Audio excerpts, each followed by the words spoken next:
Hey, what's going on, guys? We are back with another episode of the PokeTalk podcast. It is May 25th, 2024, and we have a few topics to cover. A big FBI investigation, Twilight Masquerade pull rates, a little Collecticon info. Yeah. And, we'll be doing a Collecticon episode. Pretty much not in this one, but maybe the next one. So, here with Phillip, as always. So, what's going on? Hey, not too much. I'm still celebrating getting my cards back. Yeah, got a PSA submission back in the mail there. Yeah. Yeah. And, honestly, I've just begun to expect the absolute worst. Or not the absolute worst, but, the worst realistically that could happen. And so that's kind of what I did with my overall math and, everything. But I actually got lucky on quite a few, Yeah, honestly. you had some EX era, some harder to stuff, harder to grade stuff, I should say. Yeah. And for one of the cards was the Tyranitar EX. And I thought when I got it from the shop, I thought it might be a 9. But then before we sent it off, I looked closer, in the right light, and I was like, there was some faint hollow scratches, and I was like, yeah. It's faint, so that's why I figured I could maybe get 9 if I got lucky. But I was worried a 7 or 8 was possible, depending on how harsh they graded for that. It didn't take away from the appeal. That's why I thought it would still hit pretty good grades. But the biggest one was the Delta Species Reverse Hollow Ditto. It's like the Pikachu, but it's a Ditto. And a lot of these cards, whenever I last looked, like the Charmander and stuff like that, they're going for around 400-ish in a 10. Well, the Reverse Hollow Pikachu is actually pretty rare in a PSA 10. There's only like 48 in the pop report. I didn't realize it was that low because I didn't even check the PSA 10 numbers because I didn't think there was any way in hell I was going to hit it, especially on a reverse hollow card. I was looking at PSA 9 numbers, and I was like, oh, I think I got it for like 40 or 45 or 50. I can't remember what the rate was, but no, it hit a 10. Yeah, it's definitely, you had Ho-Oh EX and Tyranitar EX, Yep. and hit the mark on the Ho-Oh with the PSA 9. Yeah. Those are pretty solid, Yep. but yeah, those EX era cards that are the reverse hollows, those are really suspect to surface scratches. So yeah, it was pretty crazy for you to get a 10 on that one. Yeah. So what's your goal price? Kind of hard to place a realistically, spot on it. realistically, I think 550 is going to have to be what it's going to be, maybe to get it sold. Just because with the Pikachu tax. But now I don't know when the last one was actually sold on like a public forum, to be honest with you. When I check PSAs, that's not always 100% up to date and very accurate with how it pulls it. But the last one was 2017. Yeah. That was on there. And then there was none on eBay in the last 90 days. So there's no comps. There's about 3 or 4 of them on eBay, but no bites. And now I kind of put mine with the rest of the rate, like with the rest of the field, at about 780, 800. But I was like, it's not selling. So, at some point, yeah, you can put any number you want, but at some point, if you want to go on, you're going to have to try to find a more realistic price. And that's why I want to see if maybe somebody will buy it at like 650, 700, like 650, 680. But nobody has yet. So that's why I'm thinking probably under 600 is probably going to be what it's going to take to get it sold. Yeah. Plus, it's only been up like a week or so, right? Yeah, it is a niche card, but like there's a lot of people that collect these cards, and honestly, they are unique. I do enjoy them. I do have multiple ones of these raw and the non-reverse hollow, and I think they're awesome. Now, do I think they're awesome enough, especially the reverse hollow, to drop $500-$600 on it?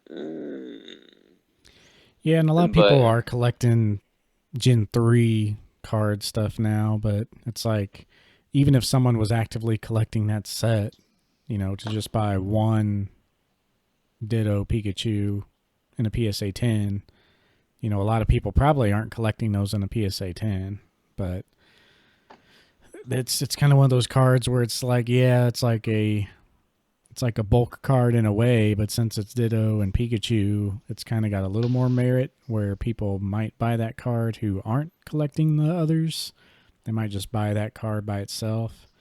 So it's got a little going for it there, but yeah, for people collecting the set who would pay up like immediately, it's just kind of probably a very niche market. But it's just one of those where you'll probably get what you want for it, but it just might stay up there for a long time well, till the right and person comes.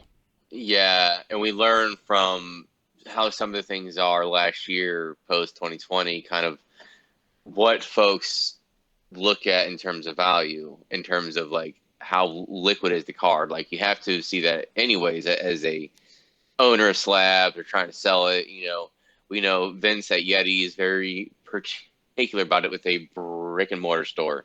Since unless it's like high end stuff, if you can't move it within like 2 months or so, he really doesn't want to have it. And And a lot of that vendors makes it. too, like if they'll have trouble finding a price for it, but it's like if they do, yeah, they'd probably only do 70%, even though it's a really cool card. It's just And super niche. since there's no listed at on eBay within the last 90 days, it's going to be hard to find comps. And since it's pretty much impossible to find comps besides like the Charmander one, it would be the closest. If they sell it, if they do give me the rate I want, it's going to be at that rate. Yeah. So I'm better off, especially if I think I can get at least 4 to 450 after fees, like at worst. I'm better off trying to sell it on my own, even if it takes a month longer, even 2 months longer. It's better off selling it on my own. So that one I am not taking to KCCon, and I learned that from taking those AR Arceus PSA 10s. Yeah. There was a few vendors like, yeah, we can't. One was like that PSA 10 multiplier on like a $10 raw card didn't make sense to them. Well, that was one vendor. The other vendor, there was only 2 listings in the last 90 days. Yeah. But that's the one that bought it. Yeah, it's just a tough card. It's like me with that Delta Species Ninetales, really cool card, but just very niche. Plus, all the alt art market and Sword and Shield alt arts and everything have been going even higher in the last few months. Yeah. So the modern hype is still hyping. It's just kind of crazy what that stuff is doing, but they just want the quick and easy modern. A lot of people bringing stuff to the Collecticon. That's what they're bringing, and that's what's selling. So I wouldn't be surprised if a lot of vendors would just strictly only be an ultra modern in Kansas City. So we'll see. I would just bring it though. You never know. I know Sam from Master Set Games, who's always there. He always has a lot of gold stars and stuff. I think he's been collecting the E series and old school EXs here lately and slabs. So you might bring it to just ask him if he's interested for a personal collection. And then Dylan from the Bulbasaur, every time I watch one of his videos on YouTube, I feel like he's always buying old school EX era cards for his personal collection. Well, so Yeti Gaming has the PSA 10 reverse foil Ditto Charmander, and that one's been up for months now, and that's listed at $399. I think the last one that I saw was at 330. So it's like if somebody's giving me, it's gonna be like 250 or under, maybe Scoop even that one up. 200. Go for the set. Just keep it. I mean, it is a cool card. I'm not gonna lie. There's only 48 of them, and I mean, I know a certain amount that I want for it. I would like around 500 for it. At once the fees are included, um, because it is so rare. But again, it's like I still have to sell it to actually get that money. So Yeah. The only card that I still have on the chopping block is my Mudkip Gold Star. It's with Dan Catch 'em All Collectibles still. He is actually pulling all of his listings on the 30th. That's when PSA and the eBay Vault, all that news we talked about, that's going in effect. So if it's not sold by the 30th, it's getting pulled, and I'll probably bring it to CollectCon. That's one I might keep because I'll be buying those back eventually down the road. But my goal, which we'll talk about more in the next episode, is hunting the Rayquaza down in a higher grade, and that might be some trade fodder if I find one. So yeah, we'll go into all the CollectCon nitty gritty on the next episode. But I might be getting the Mudkip Gold Star back. We had it listed, so like the last ones that sold, I feel like just a lot of people haven't been buying them, but the last ones that did sell were right around 2200, and we had mine listed at 2100, which was like the last sold, or cheaper than the last sold and cheaper than the highest on eBay or lowest on eBay. So it was priced good, just not a whole lot of people are, it's not one that comes up for sale or buy a whole lot. So yeah, I kind of expected to move that. All of my mid-grade stuff for the Gold Stars went pretty much the first week I sent them to him. I had like a PSA 7 Trico, PSA 7 Gyarados. So like all the Gold Stars that I had that were like in the 6 to 8 range sold really fast. So I think people are really collecting them, but just the amount of people going for 9s and 10s are pretty slim still. yeah, Because they are expensive. A lot of people probably want to collect them all, so they're just, not worried about getting the 9s or 10s of everything. Because they do get pretty pricey. So, yeah, I might be getting that card back, and that might be going to CollectCon. And I'm excited. I'm either going to be hunting down that Rayquaza or the Charizard, but we'll see. yeah. So I looked on eBay's last sold for like the Ditto Pikachu. There actually is one on 130 point, and it sold for about 430. Okay. But it was a European sale, so assuming, say, if it was an American buying it, if it was an international sale, with the fees and stuff, you're looking at like $500. So maybe I can get around 580, maybe. But there is a sale that was in the recent, so I did miss that one in the 130 point. Yeah. But I'll have to take a screenshot of it, have some proof.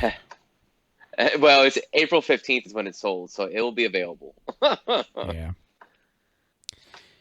But yeah, excited to talk about CollectCon. Before then, I'm going to sit down. I think I've said this already, but I'm going to sit down and go through pretty much every set all the way back to, well, I don't know, I might go back and make just a master list of cards I think are cool, but especially all the way back to Battle Styles, and just make a list of all the character rares that I really like, just so I could pick some up at the convention.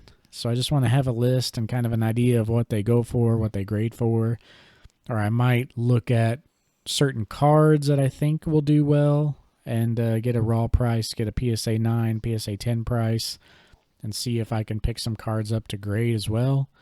So, yeah, I might have this little side quest of collecting character rares and art rares and possibly grading plays towards the end of the year. So that'll be pretty cool if I get a list like that going. I need to look up the prices of the Gold Stars that I'm bringing. Yeah, I got a lot to do. I got a lot to look up, but I want to record it because it'd be a pretty cool little video. Speaking of, if you want to see Phillip's return before we stop talking about that, I'll have a returns video up on my channel too of those cards that we got back in the mail. Every card I send off, I do like a send off video and a return video. So yeah, we'll get those up. And I also got a video up. Should be up tonight, actually, by the time you hear this. But the E4 Signature Exchange, I got all those cards in. For this year, it's like a thing we've done for 2 years now on E4 where everyone sends in, like last year was like 40 people who signed up. This year was like 50. So we all bought 50 cards of our choice, signed them, customized them, whatever you want to decorate them. And then we sent them to 2 people on the forums. They divvied them up and they sent packages back to all the participants. So I got some really cool cards there, really cool signatures, all from people in the community. And I got this little community binder that I'm collecting people from the community's signature on. So it's a nice little thing to look back on and yeah, really capture the stuff like that. So I'm anxious to get some more in Kansas City. Oh, Chuck Norris might join the ranks. Yeah, we'll get into that a little bit later. Yeah. Let's see some other news we had. I guess the more drama-filled one that people want to talk about is the FBI investigation. Ooh, yeah, let's talk about that one. So yeah, let me go to the headline here, but yeah, FBI arrests 2 men for forging $2 million of PSA-graded Pokemon and sport cards. And this is from the FBI. They announced it. There is a searchable United States Attorney's Office website, justice.gov article, as well as a indictment document with all the cards' pictures in them. So that is all available online. You can search these guys' names if you look up the news article. But yeah, they basically have been taking PSA cards and forging the labels and replacing the labels and like sealing them back up. So legitimate cards, they have just been like bumping up the grades and getting much more money for them and like copying a PSA label and a cert number. So pretty crazy. There's a Anthony Cercio, aka Brendan Woolley, and a Isif Bondarchuk, aka Joe Bondarchuk. Kind of weird names, but if you recognize any of those names in the slightest, you might want to check out your cards. But yeah, it sounds like it's pretty elaborate, and it's been really happening for the most part between 2022 through about May 2024.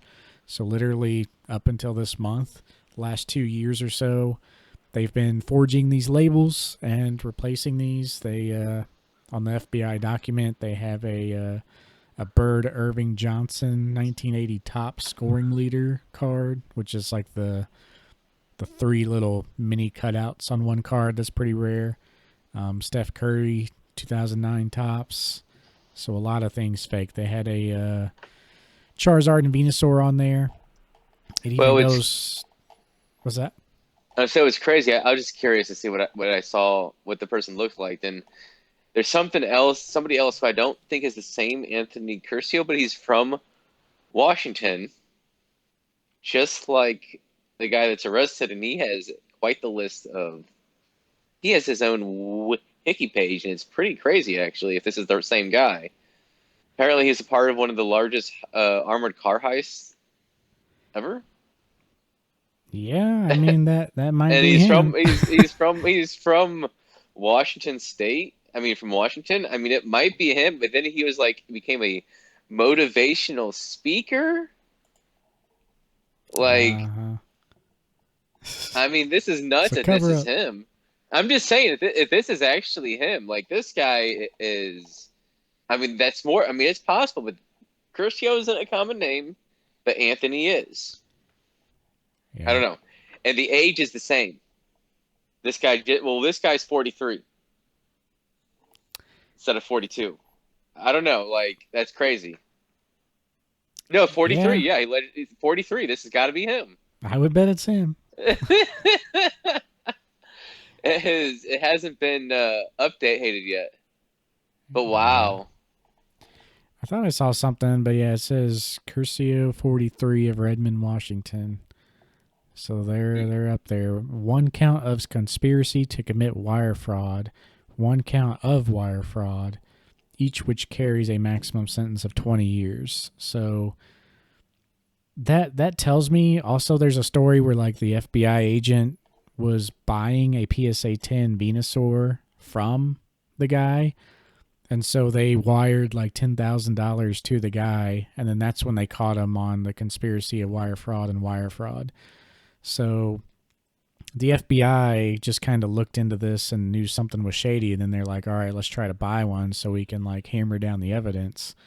And they can't really go after like a law where they're faking the labels, but if they're actually selling those with intent to scam and make money, that's where a lot of gray area can be played by both sides. So the FBI, they do this a lot where they, straight up buy something or catch him in the act themselves, so they have it well documented and can nail it down. So what will happen with the 20 million, in scams that they've been? Who knows? But Well, this is like, dude, this guy's wiki page is nuts. He was in prison with George Young, the guy that the movie Blows named after, and he apparently has written over 20 and illustrated over 20 children's books in prison. That's how he got into Pokemon, obviously. If this is him, like, I mean, the coincidences are just too much. But like, holy shit, this is one hell of a life. This guy needs a movie. The Pokemon got him, but it was the Pokemon that got him. Yeah. Yeah, it's I guess PSA had been working with the FBI too to nail this guy, so yeah, probably mostly in part by them. But yeah. Sounds like he fits the bill where, we can't say he is him, well, but and it's constant, like, it almost feels like his whole thing with, like, teaching young kids. I'm not saying that he didn't mean well, but it almost seems like it was kind of a front. Yeah. And he's already a motivational speaker, probably got to the point where he's making over six figures. But I mean, wow. I mean, it's just greed and arrogance. I mean, completely honest with you. If it's him, yeah. Yeah. I mean, yeah. If it's him, I don't know if it is for certain. I'm just saying. Even if it's not him, it doesn't matter. Like, the arrogance to keep on doing it, even when you're people are onto you. Like, you can't keep on thinking you're gonna get away with it. Mm-hmm. Like, at a certain point, you should just be like, okay, here it is. Stop. Maybe even move. Seriously. Yeah. It apparently, like, they did say that, for me, it's like, it's kind of weird that they get them in this corner where they commit the fraud and then they nail them on that. But, kind of like you said, kind of like probing or, setting it up. But it does say also that they were knowingly, like, still selling the cards after they were told they were fake by multiple card stores. So, like, the card stores themselves, I guess, were involved with the FBI, and the FBI was informed that they told them they were fake. So, and then they still did it. So it sounded like they were had all these fake identities, and they were going through all these card stores just to see who would buy them. So, yeah, pretty crazy. But, if you're going to commit something like that, sell it to GameStop. GameStop's going to be selling Pokemon cards now. Sell it to the minimum wage guy who doesn't give a rip about, anything like that, and then let GameStop figure it out. They're not going to be dealing with anything over $500, though. Oh yeah, that's right. Yeah. Yeah. So at least for now, that might change, but I think some of it is for one to not have to deal with stuff like this, and two to minimize potential theft. Yeah. Well, you could doctor up a couple cards that would still fit in that bill. You know, take $100 9, turn it into a $300 10 Yeah, pretty easily. yeah. So, Just do it. Just you gotta do the small time, and there's like 4 game stops or 3 game stops in town, so it's like, hey, I'm kidding. yeah. This is for that money you stole from me back when I was a kid. Be like, time for payback. Exactly. But yeah, it's pretty crazy. I mean, we're starting to see big stories like this every year, I feel like, you know. So it's getting wild out there, y'all. Yeah. I guess another, let's see. Another thing we were going to talk about is the print runs. I mean, no Yep. surprise, there is a record number of cards that were printed. Um, in 2023, 11.9 billion, which Billion. I think it was like 8 or 9 billion in 2022, Yeah. wasn't it? It on it was like 9.2 or something like that, but I was about to see what percentage increase that was. Yeah. Yeah, so definitely still pumping out the cards, definitely went up. Um, and with the modern craze right now, I mean, you know, Scarlet and Violet isn't doing as good as Sun and Moon and Sword and Shield were, but Sword and Shield alt arts especially are just going nuts. But yeah, people still enjoy the new stuff and they're still getting out there and buying the new. And yeah, like I said, I'm sure we're going to see a lot of that at the Collecticon. So it's going to be alt art galore. Our $1 to $2 character rares are probably $3 to $4 now. So Well, we'll see. That's what obviously I don't want to go into it. Your plan is, you're going to have a little bit more. I think potentially what you might buy might be more expensive than what high top card is. I'm going for quantity over necessarily like pure. I don't want to say quality, but like individual higher dollar cards, I guess you can say. mhm. But Yeah, I mean it's really going to be the Rayquaza and Charizard for me. But if those two things are out of the question, if there's not one there that's priced too high where I can't make something happen, I mean, I would honestly probably be going for the quantity of the ultra modern that I could grade and stuff like that. So, yeah, it's up in the air for me. Just gotta see what's there. I also have some, you know, Expedition Aquapolis Skyridge cards that I need to buy to complete my binder still. So I'll be doing that on the side as well. But yeah, just definitely want to take care of the other goals first. What you yeah. looking up now? Oh, I was just seeing what the percentage difference of cards was between this year and last year because it's pretty significant. Yeah, I'd say like 10%, 10, Well, 15%. it's more like 20, 25. Yeah. I wish I'd use my phone. It'd be a lot easier than trying to navigate the desktop with it. Yeah. But Yeah, either way, nice little increase for sure. They did this was done by TCG Player, but every time there's a set come out, they crack a bunch of packs and they break down the pull rates.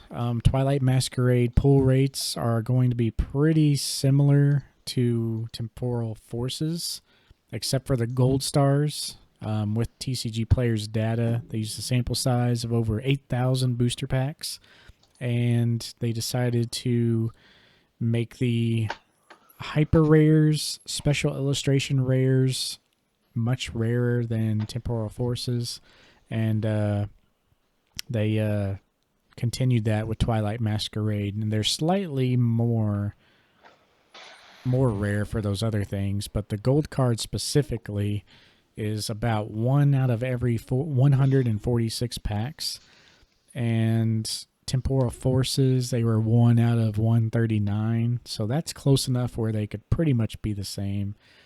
But there's a graph here that I pulled up, if I can find it.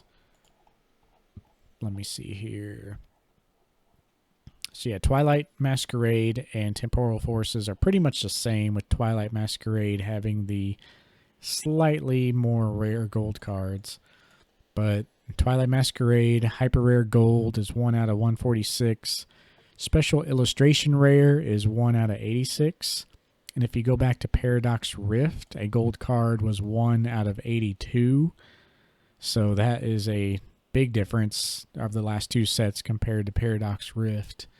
The Special Illustration Rares, 1 out of 86 for Twilight Masquerade, is harder to get than the 1 out of 47 for Paradox Rift.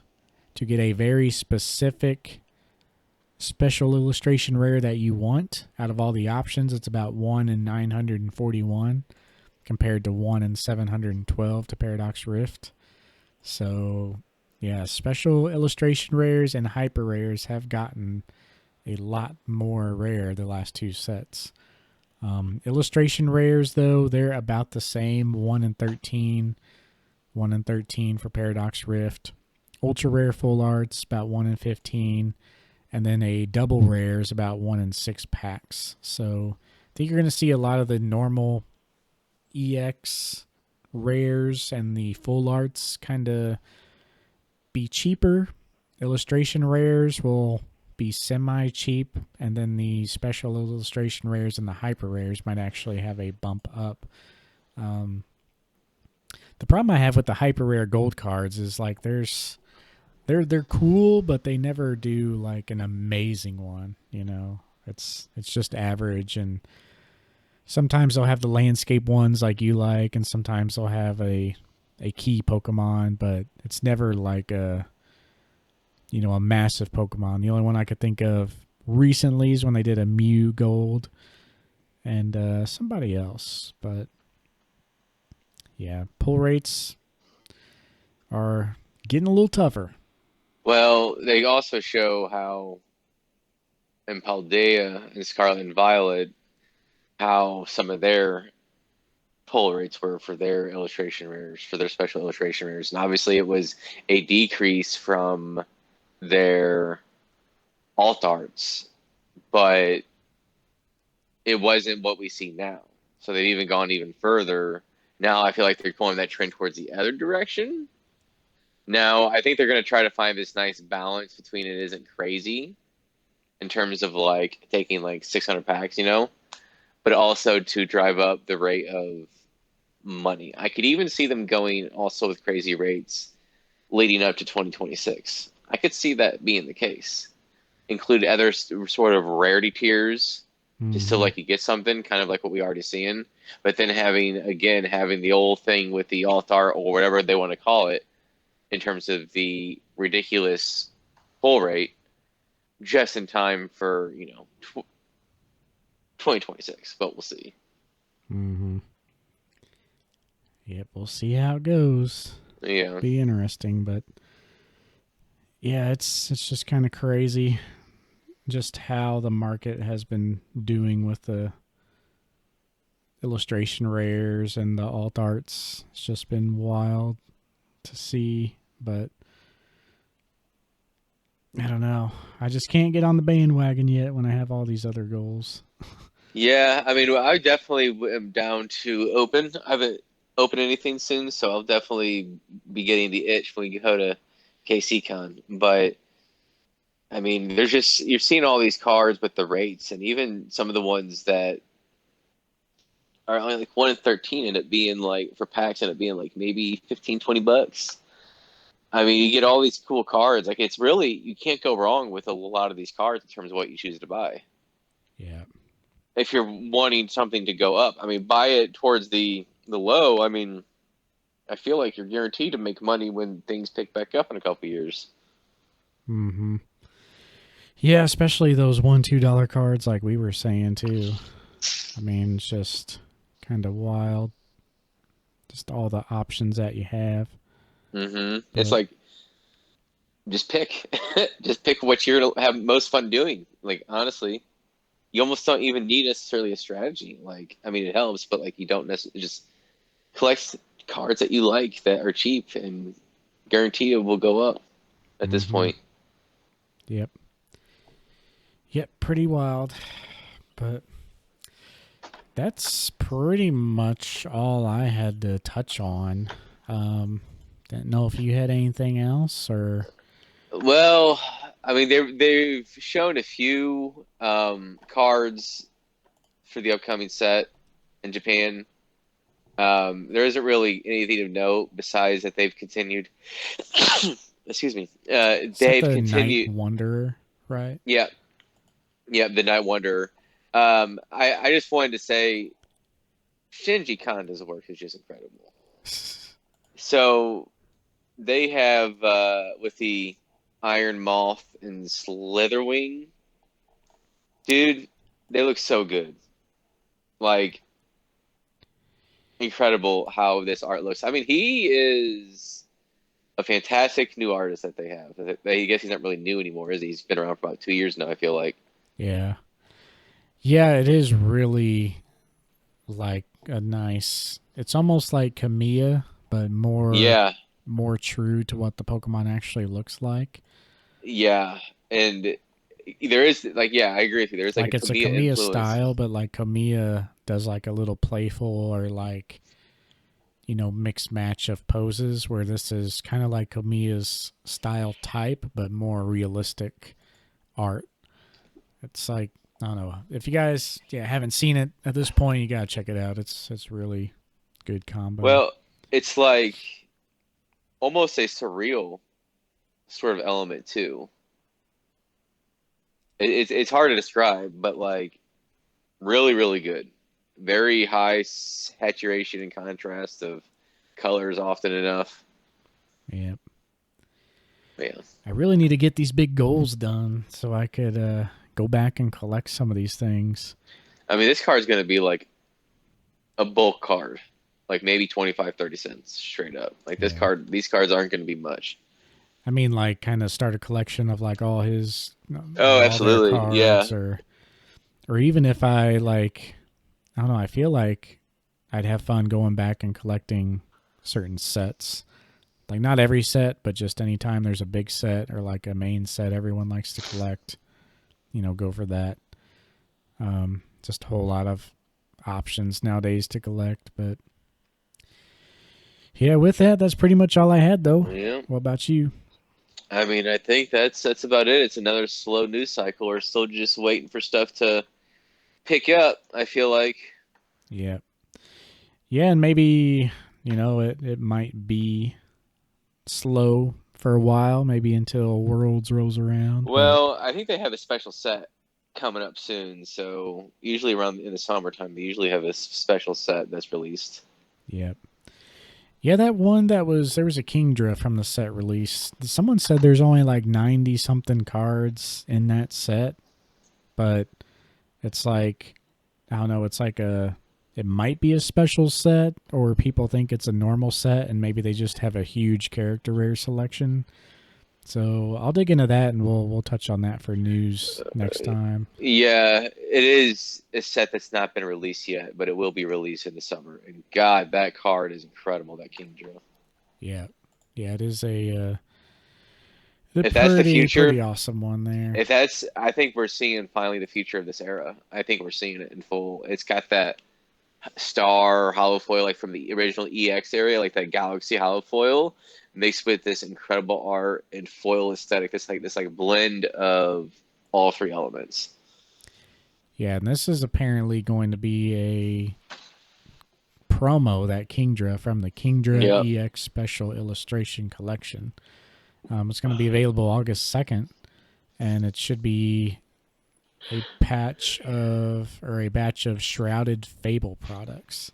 So Shrouded Fable is what they're kind of calling that dark set for Japanese. I think And that's the. Wait, never mind. yeah, it's probably going to be the English Night Wanderer because the Yeah, names sound that's what I was about to similar. say. Yeah, yeah. I And was in about to Night say. I'm pretty Wanderer, sure. they have a horsey alt art or character art, whatever they're calling them. So yeah, this will be the English version of that set, and we hardly have seen any of the cards announced from the Japanese side, so it'll be a while. Yeah, But they said over 95 cards. It's weird they said 95. That seems to be a really low amount of number for a normal set release. Unless they're trying to, have smaller sets, just like on the Japanese side. Maybe split up these sets into two like they are in Japanese sometimes. But it's going to have 3 Ace Spec trainer cards, 5 Pokemon EX, and 1 Terra EX. 15 illustration rares, 10 ultra rares, 5 special illustration rares, and 5 hyper rare gold cards. So it seems like they said everything, and it's going to be a pretty small set. So I'm anxious to see why they're doing that, or seeing if we hear something different with that set. They only show the ETB pictures, which makes me think it's like a Champion Path or Champion's yeah. Path Hidden Fates type set. So maybe it is just a smaller set, but I mean, they're going to have some big cards in there because anything they showed so far on the Japanese side on Night Wanderer, it's kind of lacking. Well, they haven't But hardly they showed haven't any, showed so anything. yeah. Yeah. They just showed the commons, and I've liked a few of the commons. But like, yeah, I will. If all of these cards are like the Kendra EX, oh man, we're in for a treat. Yeah. Is all I gotta say. And this gives me Stormfront vibes. Like it's got a Dusknoir. Stormfront was kind of like a purplish set. Like this is like modern Stormfront to me. And we'll see what it has. But anyway, guys, I guess we'll wrap it up there. Thanks for listening once again. The next 2 episodes should be pretty set in stone. We'll be doing a Collecticon prep / plans, what to expect on the next episode.